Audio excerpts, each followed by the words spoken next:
तर भाजपच्या महिला मोर्चाच्या प्रदेश उपाध्यक्षा श्रीनगरमध्ये अडकल्यात। 40 गावातील 14 जणांसह देवयानी ठाकरे सहपरिवार अडकलेले आहेत। देवयानी ठाकरे सहकाऱ्यांसोबत सुरक्षित ठिकाणी असल्याची माहिती आहे। तर भाजपच्या देवयानी ठाकरे या काश्मीरमध्ये सहकुटुंब गेल्या होत्या आणि सध्या त्या या ठिकाणी अडकलेल्या आहेत। जवळजवळ आम्ही 14 लोक आहोत आणि या ठिकाणी आम्ही हाऊसबोटमध्ये आजचा आमचा रुटीननुसार स्टे होता, परंतु आजची जी दुर्दैवी घटना घडली त्याच्यामुळे सगळे लोक आम्ही अतिशय घाबरलेलो आहोत।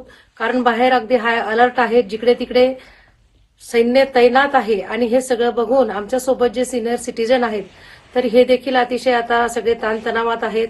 त्यामुळे माझी प्रशासनाला विनंती आहे की लवकरात लवकर जर आमची इथून सुटका जाईल तर। आता काय सांगाल, ताई देखील त्या ठिकाणी अडकलेल्या आहेत, कशा आहेत, कुठे आहेत? रात्रीच बोलणं झालंय आईंशी। आईंसह 14 प्रवासी हे आता सध्या सुखरूप आहेत। सध्या ते श्रीनगरमध्ये आहेत, दल सरोवरला ते आता आहेत आणि परिस्थिती सध्या तिथे खूप भीतीदायक आहे, परंतु ते सुरक्षित आहेत। केव्हा येणार ते महाराष्ट्रात किंवा परतला? जळगावच्या खासदार स्मिताताई वाहक तसेच आपले लाडके आमदार मंगेशदार चव्हाण यांनी त्यांच्या वेळोवेळी संपर्कात आहेत। 25 तारखेला त्यांचे फ्लाईटचे तिकीट आता बुक झालेले आहेत आणि ते लवकरच महाराष्ट्रात येतील। अतिशय भ्याड हल्ला त्या ठिकाणी दहशतवाद्यांनी पर्यटकांवर केलेला आहे, काय सांगाल, काय आपली प्रतिक्रिया? काश्मीर सारख्या पर्यटनशील राज्यात असा भ्याड हल्ला होणं खरंच निषेधार्ह आहे आणि त्याचा मी जाहीर निषेध करतो।